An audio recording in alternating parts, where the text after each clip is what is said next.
I'm tuning in on Instagram Live early this bright morning. It is Canadian Thanksgiving, but I said I'd show up and I have an important message to share with each and every one of you. Oh, let me fix my hair. Okay, hopefully that looks good. So today's topic is personal business branding, email, and newsletter marketing. This is a topic that I shared in an Instagram survey, so thanks to all of the participants. A bit about me: I've been running Top Writing Services Inc. for the past 6 years. I've been helping brands, companies, and even individuals with written content, marketing strategy, branding strategy, social media content and strategy. So I'm here to deliver the goods. So I'll start off with email newsletter marketing. When you're doing your emails and newsletters, especially if they are online and electronic, you want to make sure that your images pop, the content stands out, you're delivering impactful content with each sentence that you offer in your emails and newsletters.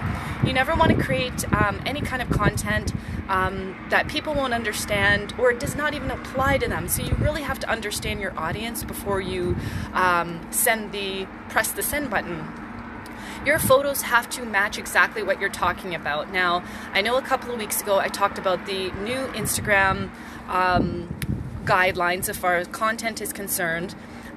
Later to discover that clickbait content, such as kind of using a celebrity or even just using pictures and images that don't have anything to do with your topic, you definitely want to avoid that with email newsletters. People have a very short amount of time. They want to learn. They want to be educated, inspired, and entertained. So if there's any way that you can make your images on point, or even if you're using videos in your platforms, make sure it is straight to the point and it is exactly what you're going to talk about in your newsletter or emails. A great example of email marketing is actually the Home Depot. To all my American and Canadian tribe members here on Instagram, definitely log on to thehomedepot.com, enter in your email address, check out their email newsletters and their online blogs. They're very effective. I've always loved going to the Home Depot, but what I love even more about their emails is that they're colorful and they're easy to understand, and anybody can literally pick it up and apply some of the tips that it offers to their home or residential property needs. Other things for emails and newsletters that you want to keep in mind is you have to give value. Every sentence should give value.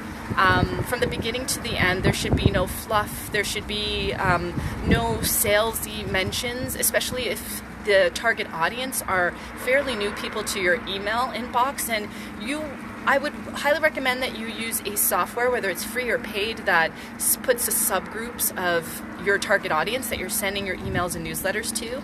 If these are people that just signed up, you don't want to ask them to buy anything. You just want to make them know that you are the go-to person, company, or brand to come to for information, so that they can come into your store or buy what you have online or contact you to get your help. So that's a bit of email newsletter marketing. I strongly think it's effective. Obviously, we don't open emails as much as we used to, but it's definitely a great form of communication so that you can have conversations and deliver offline as far as social media is concerned. So if you have any questions about email and newsletter marketing, leave a comment below or send a DM. So we'll get into personal and business branding. I love personal and business branding because it's what I do every day. I know recently in an Instagram Reels video, I talked about the importance of having a personal and a business brand. I myself, if I decided to take a step back from being upfront, right and center with my audience, I strongly believe that I wouldn't have the opportunities such as public speaking opportunities that have come my way, or even opportunities in regards to even coaching people and meeting people in person, as well as taking on projects online, or even being invited to online networking groups. If I had not had a personal brand connected to what I do every day, I don't think that these opportunities would be possible. So when it comes to personal business brands, you want to set short and long-term goals. You want to be realistic with your goals.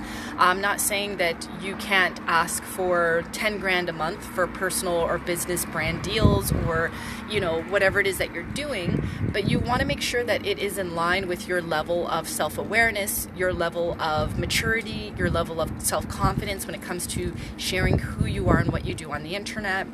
So make sure that you set those short and long-term goals. Other branding tips for success is content.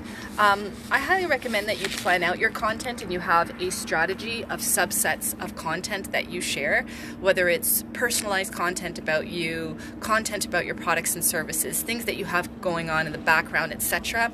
Now, each and every one of you has a different industry or a product that you're offering the world, so it's going to be hard for me to pinpoint exactly what you do. I'm a consultant, so I have to be very transparent with you what I'm sharing here, but on a general sense, you definitely want to schedule out your content, have a deep reason as to why you're sharing this content. Are you sharing this content because it's something that entertains, educates, and inspires you, or is this content that your audience wants to see from you?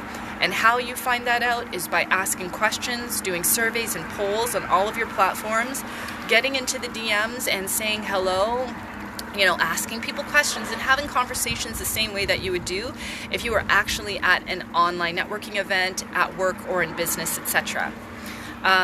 Branding. Schedule your content. Use free scheduling and paid scheduling apps so that you can actually maximize your time and leave time for yourself to actually communicate with people versus being glued to your cell phone every day posting content. You want to create community-oriented content so that people are engaging with your content. They're leaving comments, they're asking questions, they're curious, they're inviting you to meet with you at a coffee shop or at their birthday just because there's something about you that glows brighter than the sun, so to say. So I highly recommend that your personal and business brand is on point for this year and to come. To each and every one of you that are afraid of getting in front of a camera, there's no problem with doing that. Just keep in mind that when you actually put your face in front of a camera and you are a regular personality that represents what you offer, your services and products, it actually maximizes your ability to get noticed, to be contacted for more opportunities than you were expecting, and helps you to drive sales. Really, truly it is. But for all those people who have meme pages, or you decide to take a back seat from a visual perspective of who you are and you just kind of are represented by graphics and logos, etc., keep doing what you're doing, but I highly recommend that you take advantage of the personal space that we have here, and that consumers truly want to see your story, who you are, why you do what you do, and why you're passionate about what you do every day, and that can't necessarily come across the same way if you're only sharing graphics, logos, etc. So I'm at the end of my personal business branding email newsletter chat here today. It's Thanksgiving here in Canada, and as much as I'd like to stay here for another 20 minutes, I really have to get going. But to all of the people that are new to my page that are watching this, click the follow button or subscribe. I've got more content coming soon. To each and every one of you that have been joining my lives for the past several months this year, I appreciate each and every one of you. If you have any questions or comments, leave it below. And if you have any concerns, objections, or suggestions, send a DM. I hope you have a wonderful day. Take care. Bye.